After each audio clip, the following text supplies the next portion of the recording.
Olá, minhas amigas, olá, meus amigos, saudações, um grande prazer estar com vocês mais uma vez, dando continuidade ao nosso curso de grego clássico. Se eu não me engano, esse já é o nosso 8º encontro e nós já estamos quase finalizando a parte 1 do método Aprendendo Grego, o Reading Greek, faltando apenas os 3 últimos textos, o H e o J. Bem, no nosso encontro de hoje, nesse vídeo que eu vou deixar gravado, eu vou apenas corrigir o texto da seção H, fazendo alguns comentários para ajudar os alunos que me relataram privadamente dificuldades. Aliás, a correção desse texto H e do texto I, nós já fizemos de manhã, com os alunos que estiveram presentes no nosso encontro síncrono, mas infelizmente o professor esqueceu de começar a gravar a aula e com isso, se eu não fizesse esse pequeno vídeo agora, os alunos que infelizmente não puderam estar presentes ficariam impossibilitados de corrigir os seus textos. Mas de qualquer maneira, como eu falei, a correção do I eu vou colocar por escrito, vou colocar minha tradução lá no texto, vocês, no grupo, aliás, e vocês podem fazer uma comparação.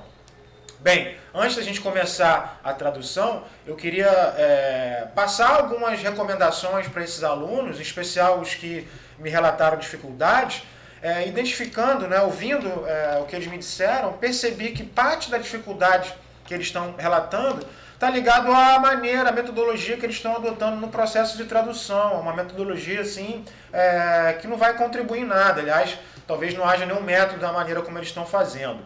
Bem, o que eu quero dizer? Vocês não devem, pelo menos no começo do estudo da língua grega, tentar traduzir, tomemos essa primeira frase, colocando aqui em cima de cada palavra a palavrinha correspondente em língua portuguesa e achando que, trocando palavrinha, a tradução vai se efetuar, vai se efetivar de maneira automática. Não vai funcionar, vai ficar estranho. Por sorte, talvez você consiga dar um sentido a algumas frases, mas não é assim que se faz. Com isso, eu lembro lá dos meus professores, do curso de letras na UF, há muito tempo atrás, meus saudosos professores, a professora Glória, o professor Fernando e a professora Silvia, que me ajudaram muito. Lamento não ter sido um aluno mais atento. Quando a gente fica velho, quando a gente se torna professor, a gente lamenta aqueles momentos em que saímos para beber água, em que ficamos divagando, em que ficamos estudando para a prova do tempo seguinte. Infelizmente, o tempo não volta atrás. Se eu pudesse voltar, eu teria sido um aluno mais assíduo, prestaria mais atenção nos meus 3 professores de grego aí, que eu tive a honra de ser aluno deles. Pois bem, passemos ao método que eu gostaria que vocês empregassem, sobretudo os que estão tendo dificuldade. Bem, isso começa com uma forma de organização melhor do texto. O que vocês vão fazer? Vocês vão transcrever à mão todo o texto grego. Vocês vão selecionar algumas partes, pode ser até o ponto, pode ser a fala de um personagem ou outra, depende. Se for muito texto, vai ficar um pouco difícil de organizar. Eu prefiro ir até o ponto e traduzir frase a frase. E aí vocês vão transcrever primeiro todo o texto, é o que eu recomendo fazer, deixando um espaço correspondente para a tradução. Podem transcrever a caneta, com um hidrocozinho, tendo cuidado nesse momento para desenhar corretamente as letras, para aprender a escrever corretamente as letras, tá bom? E aí depois que vocês transcreverem tudo, vocês vão ler em voz alta o texto 1 ou 2 vezes até se familiarizar com a pronúncia. E aí, feito esse processo de transcrever e depois ler algumas vezes, podemos passar a tradução. Mas antes de passar a tradução, eu quero passar uma outra recomendação, que é a seguinte: todos esses quadros que nós estamos estudando, quadros com declinações, quadros com conjugações e assim por diante, eu recomendo que vocês façam fichas, tá bom? Fichinhas em cartolina, uma fichinha um pouco mais grossa, ou fichinhas específicas para isso, E vocês vão colocar aqui tudo que foi visto, desde a declinação dos artigos, declinação dos adjetivos, de alguns substantivos, conjugações de verbos. Por exemplo, aqui eu tenho a conjugação do verbo rorá, dos contratos, os 3 modelos de contratos que nós estudamos, em epsilon, poiel, em ômicron, delo, e também rorá, que nós já estudamos. Então, eu fico com esse quadrinho aqui. Por exemplo, nós vamos ver hoje do verbo eimi, do verbo ser, então eu faço um quadrinho também. E com isso, Em todo momento que eu for estudar grego, em todo momento que eu for traduzir os textos, eu vou ter disposto, né, vou colocar na minha mesa todo esse material de referência, o texto eu vou abrir, a gramática, um dicionário eventualmente, e aí é assim que eu vou traduzir. Quando eu identificar uma forma, eu vou verificar essa forma ali. Vou conjugar, se for um verbo, os verbos de outros números e pessoas, para que eu possa me familiarizar com o modelo e assim por diante. Então, lentamente fazendo isso, nós vamos assimilando pouco a pouco as informações gramaticais necessárias que vão nos possibilitar ler o grego ou conhecer o grego mais profundamente. Bem, é assim que a gente deve fazer, né? De outra maneira, eu acho muito difícil. Dessa maneira que alguns estão fazendo, eu acho que não vai ser produtivo. Por isso que as dificuldades estão aí. As dificuldades estão ligadas, repito, à tentativa de se trocar a palavrinha e achar que aquela organização vai fazer sentido. Não vai. A essa altura do curso, né, terminando a sessão 1, o fundamental já era para ter sido assimilado. A questão da ordem, não importar tanto, e sim a terminação, principalmente dos substantivos, dos adjetivos e dos artigos, né, eles vão se modificar conforme a função sintática. Então a posição é por isso que está dando problema, beleza? Então podemos passar, enfim, a tradução desse texto aí, H.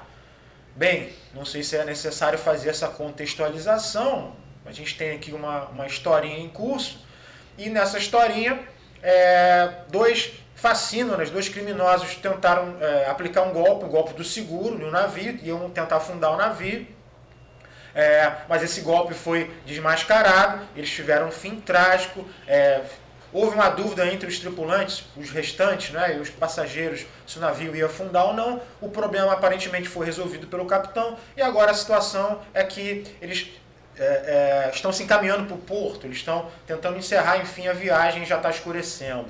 E aí a gente pode, enfim, passar a tradução. E aí uma dica, né, sobre a tradução. Repito, traduzir não é trocar palavrinha. Traduzir é compreender a estrutura sintática da frase. Com isso, né, eu não sei se eu falei, acho que não falei isso. Se vocês repararem aqui, algumas coisas aqui em amarelo, vocês vão notar, eu sublinhei, né, coloquei aqui um marca-texto, todos os verbos na forma finita. O que significa isso? Todos os verbos que têm uma pessoa, um número, um modo específico determinado, é isso que eu vou tentar identificar primeiro na oração. Não vou ficar trocando palavrinha, eu vou logo tentar achar os verbos nas formas finitas. Se eu achar o verbo na forma finita, eu vou achar o que pode ser o sujeito, os seus complementos, se for o caso, e assim por diante. Então, o que a gente faz aqui? Lê a frase. Ho in Kybernetes toploion Kyberná proston limena. Qual é o verbo? Kyberná. Terceira pessoa do singular. Kybernáo. Eu governo. Eu piloto. Então, digamos, pilota. Ele pilota. Quem? E aí a gente procura o que pode ser o sujeito. A gente tem um artigo. Vocês já decoraram um artigo? Vocês sabem que Ho é o artigo masculino no singular, no nominativo, o caso do sujeito.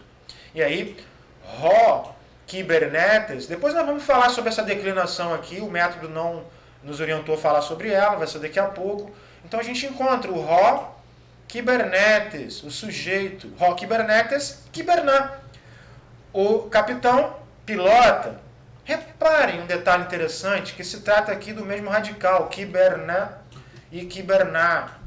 Se fôssemos tentar manter a literação, essa repetição de sons na mesma frase, talvez poderíamos traduzir como algo do tipo, o capitão capitaneia, mas eu acho que ia ficar estranho, né? Seria melhor, portanto, o capitão pilota. O que?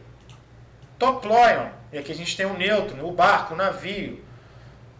Proston limena, em direção ao porto. E aqui a gente tem o então. Assim, muitas vezes a gente não traduz. Então, qual a tradução, portanto, da primeira? Uma tradução... Então, o capitão pilota o navio em direção ao porto. Alguém fez diferente? Depois comenta lá, comenta aí nos comentários, lá no grupo, enfim. Continuemos. Primeira leitura. Nautes de tiston kyberneten erotá pu eisin. De novo, o mesmo procedimento. Quais são os verbos? Temos dois. Erotá E aí sim. Notem que aqui nós temos erotar. O verbo é diferente, mas é o mesmo modelo, né? Mesmo número, pessoa, tempo e modo do que bernar, terceiro do singular do indicativo presente. Só que aqui é pergunta. Ele pergunta. Quem pergunta? Marinheiro, né? Nautes tis. Um certo marinheiro, aqui a gente tem um pronome definido. Um marinheiro, um certo marinheiro. Erotar pergunta. Ton kiberneten ao capitão, onde estão. Repare aqui o verbo ser, o verbo emi, eu sou, aqui consta eis sim, que é a terceira pessoa do plural. Eles são ou estão. Então, um certo marinheiro, tradução da frase completa. Um certo marinheiro, um marinheiro, pergunta ao capitão onde estão. Vamos prosseguir. Rogar nautes usafos oide pu eisi. Nix garesti. Mais uma vez o mesmo procedimento. Onde está o verbo? E aqui começa a aparecer o verbinho que a gente vai começar a estudar. Aparece agora na seção H e I, que é o verbo oida. O verbo ser já vinha aparecendo desde o princípio, mas a partir de agora o método prescreve a sua sistematização, tá bom? Mas qual é o verbo aqui? Oide. Terceira pessoa do singular do verbo oida. Eu sei. Oide aqui, ele sabe. Quem sabe? Ro, artigo no nominativo singular. Ro nautes. O marinheiro sabe. Mas a gente tem um advérbio aqui, o, né? Então, o marinheiro não sabe, safós claramente, onde estão. O verbo que já apareceu ali antes, né? De novo, né? Agora sim. Pois, o gar, né? Pois o marinheiro não sabe claramente onde estão. Nix garestin, pois é noite. Nix, noite, estin, terceira pessoa do singular, é ou está, pois é noite. Alguém fez diferente? Comenta lá, por favor. Ho un kibernetes legei hoti eiston limena pleusin. Quais são os verbos? Legei, pleusin. Singular, plural. Ok, então legei, fala, ele fala. Quem? O capitão. Então, o capitão fala ou diz que, hoti é que, eiston limena pleusin. Pleusin é a terceira pessoa do plural, do pleo, eu navego, no caso aqui, navegam. Tradução da frase toda. Ho un kibernetes legei hoti eiston limena pleusin. O capitão diz que navegam para o porto. Alguém fez diferente? É só comentar. Este de entoploio rhapsodos tis. Vou traduzir, né? Não vou repetir passo a passo a identificação dos verbos. A gente pode oferecer já uma tradução aí. Certo rapisodo está no navio. E o de aqui, mas. Certo rapisodo está no navio. Se eu perguntasse a vocês, queridos, que caso aqui o neutro, substantivo neutro, toploion, que caso é esse? Toploion, quem falou dativo, singular, acertou. Essas coisas a gente tem que decorar. Se eu olhar aqui e não souber, eu vou pegar o meu quadrinho para poder identificar. Assim que a gente faz. Continuemos, portanto. Roder rhapsodos ai homerisde. O verbo é novo, aparece aqui, homerisde, mas o paradigma é o mesmo, de Bynon, por exemplo. Então, homeriza, ele recita Homero. A única coisa talvez interessante aqui, talvez nova, ai, que é sempre. Então, a tradução, o rapisodo sempre homeriza, o rapisodo sempre recita Homero. Mas o rapisodo sempre recita Homero. Vamos ver essa frase. Rodé de Caiópolis, paz dei proston rapsodon, hosper, ho Socrates, prostus matetas. Tradução: mas de Caiópolis brinca com o Rapsodo como Sócrates com os alunos. E aí poderíamos suprir o verbo que está subentendido aqui na segunda oração, né? Sócrates brinca com os alunos, né? Como Sócrates também brinca com os alunos. Mais ou menos assim, qualquer variação mantendo esse sentido funciona bem. E aí teve essa introdução, e aí o marinheiro aqui começa a falar, perguntando, né? Pues men remeis, ó Quiberneta, onde nós estamos, ó capitão? Hara oistossi, será que tu sabes? O gaçafós oida egoger. Qual o verbo aqui? O verbo novo que está aparecendo, é importante insistir, depois nós vamos sistematizar a conjugação. Oida. Eu sei. Quem? Eu mesmo. Não é apenas egoger. Eu mesmo, eu de minha parte, não sei claramente. Pois eu de minha parte não sei claramente. Egogar o den horó de atenicta kai uk oida pu esmen. Tradução: pois eu nada vejo de atenicta por causa da noite. Kai uk oida pu esmen. E não sei onde estamos. Esmen, reparem, né?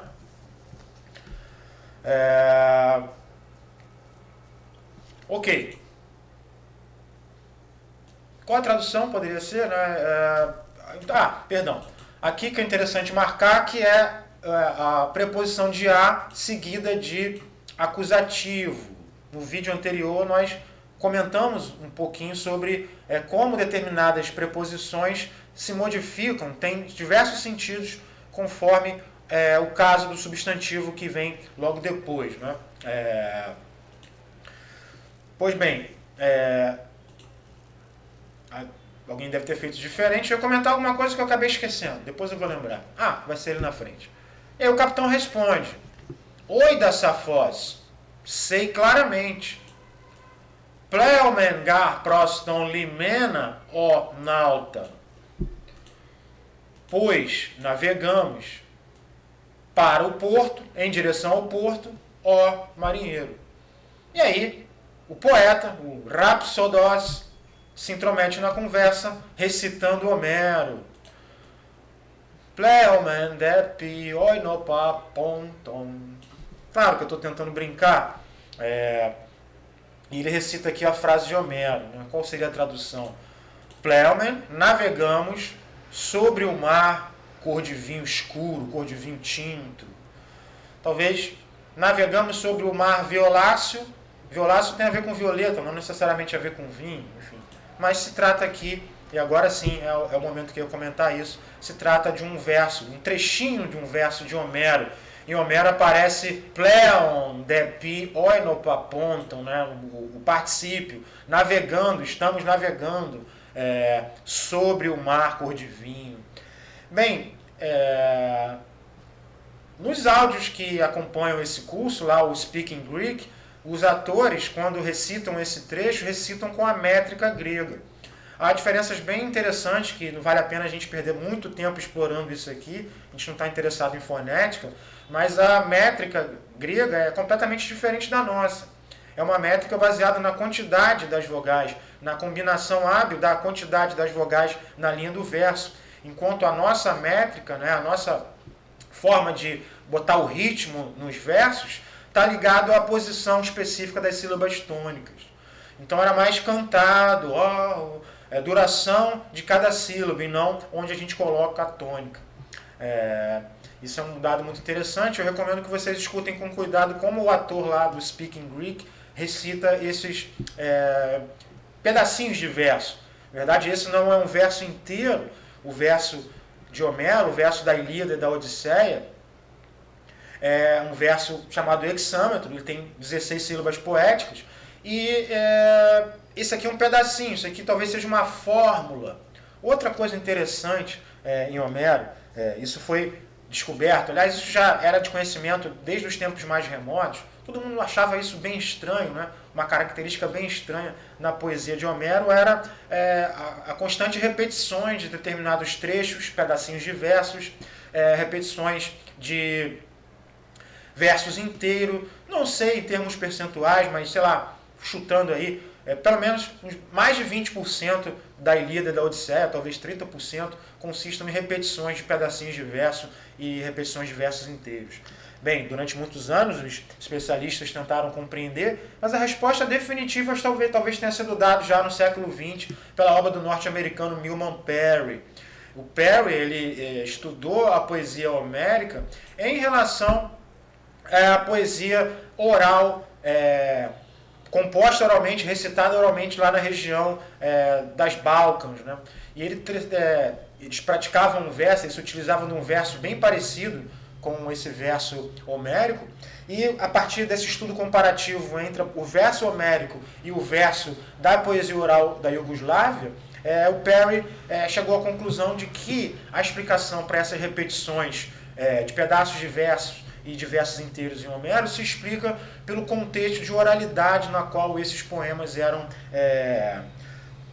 provavelmente compostos, mas principalmente enunciados e memorizados, né? Então tudo é feito para que esse poema funcione melhor oralmente, para que a gente possa, primeiro, memorizar, em segundo lugar, improvisar no contexto performático da enunciação, né?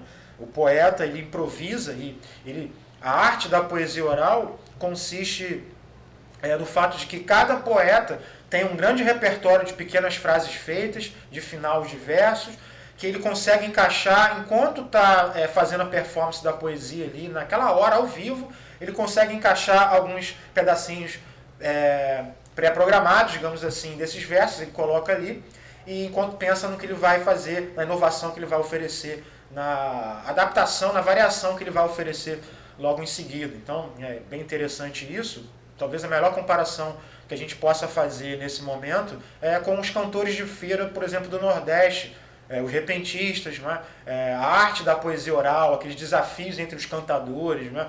A gente pode perceber que eles recorrem a fórmulas prontas e a habilidade deles é muitas vezes em combinar de maneira engenhosa essas fórmulas. Então, voltando ao texto aqui, provavelmente aqui é uma fórmula, né? É um pedacinho de um verso muito famoso em Homero, ele se repete com algumas variações, mas com a mesma métrica. Portanto, voltemos aqui, né? Navegamos sobre o mar... tá aqui em cima, perdão. Navegamos sobre o mar cor de vinho tinto. E aí o marinheiro, né, o Nautes, te leges, ho anthropos, espantado, né? O que diz o homem? E, obviamente, ele está espantado porque se trata de uma linguagem antiquada, mesmo para aquela época, né? Nesse contexto aqui da era clássica, né? Na cidade de Atenas, esse vocabulário, essa forma de falar de Homero soa artificial demais, soa antiquada. Aliás, é muito provável, muita gente discuta, que ninguém jamais tenha falado como Homero. Isso é uma discussão aí riquíssima. O pessoal que estuda grego, os grandes helenistas aí, se aventuram nesse campo, né? Bem, espero que vocês tenham achado interessante. Vamos prosseguir, que a gente não está preocupado com fonética, nem com poesia grega. A gente quer aprender um pouquinho dos rudimentos básicos da língua grega, tá bom? Vamos prosseguir e vamos ler essa aqui então. Delon estin hoti homerisdei, ho anthropos.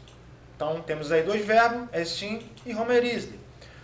Delon est hoti, né? É claro que o homem, ho anthropos, recita Homero, homeriza.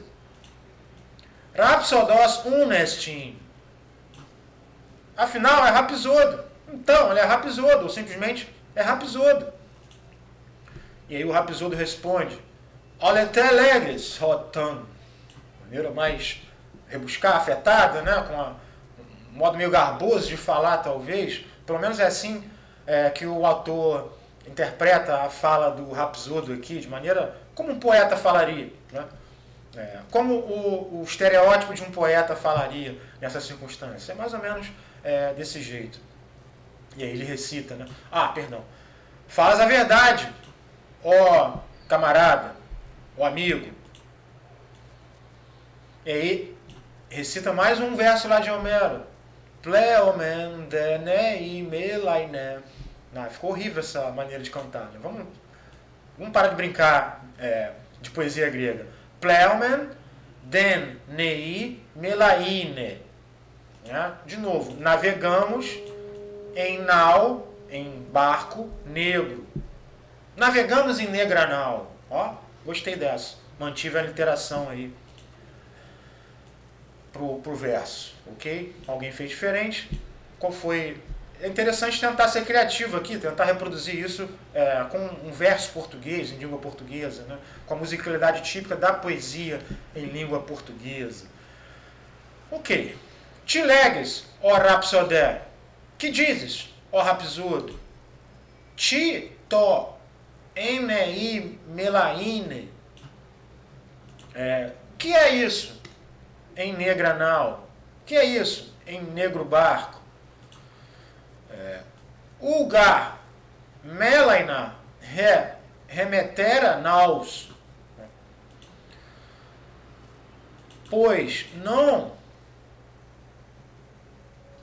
negra a nossa nau, o nosso barco, nossa embarcação. Né? Pois não é negra o nosso barco. E aí a gente tem que suprir o verbo ser que está apenas subentendido aqui. A gente não tem um verbo aqui, mas quando a gente tem esse caso, a gente supre esse verbo, geralmente é o verbo ser. Não é? Pois a nossa nau, pois o nosso barco não é negro. Reparem aqui o conteúdo que a gente já viu, remeter aqui, não é? Pronome. Beleza, continuemos. Vamos ler essa frase e depois traduzir. Delon estin hoti moros eisi, kai uk oista uden, halapais de pros remas. Tradução. De novo, né, a gente tem que achar os verbos. Aqui a gente tem alguns verbos. Estin, ei, oista, pais dei. Então, quantas orações temos? Teremos tantas orações quantas orações plenamente desenvolvidas nós temos?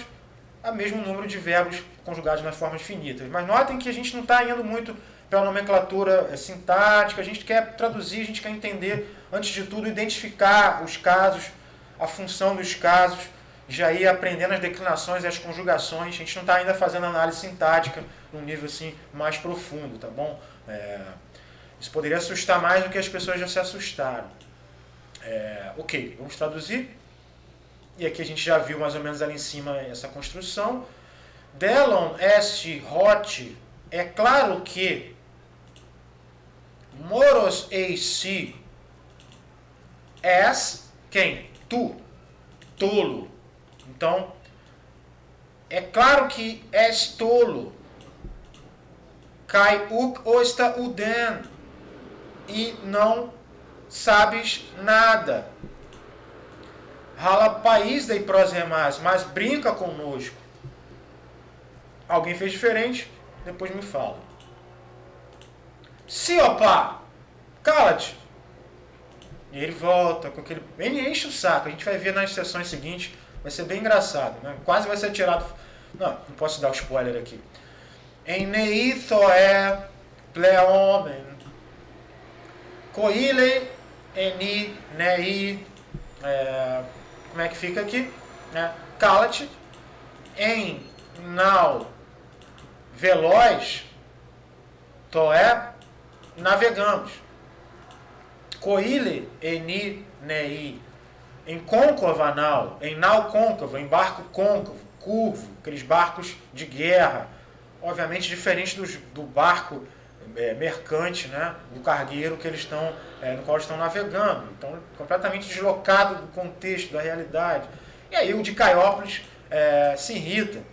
Harakuete, ó nautai. Será que ouvis, ó marinheiros?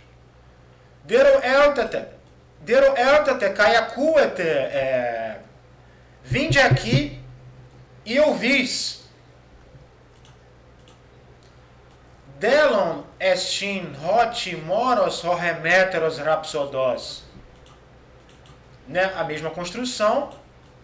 É claro que o rapsodo, o nosso rapsodo, é tolo. Ugar oiden uden akribos hoantropos. Halapaz de prosremas. De novo, qual é o verbo? E a gente encontra aqui oiden, né? Quem? O homem. Então, pois o homem não sabe nada precisamente. Pois o homem não sabe nada precisamente. Halapais e prosremas, mas brinca conosco, mas zomba de nós. E aí, qualquer variação desse tipo. Pois bem, não vou continuar, acho que seria desnecessário fazer a do i. O importante desse vídeo foram as recomendações que eu fiz no começo, para quem está com algum tipo de dificuldade. Qualquer dificuldade vocês podem me avisar, façam a correção, eu vou mandar lá depois a correção por escrito, tá bom? O texto lá, vou mandar a foto, aliás, não vou digitar, óbvio, vou tirar a foto da minha tradução e vou colocar lá no grupo, lá na nossa plataforma do Teams também, para quem quiser corrigir, tá bom? Beijo grande no coração, espero que tenham gostado desse vídeo. Quem assistiu até aqui, comenta que assistiu até aqui. E a palavra é Kairos.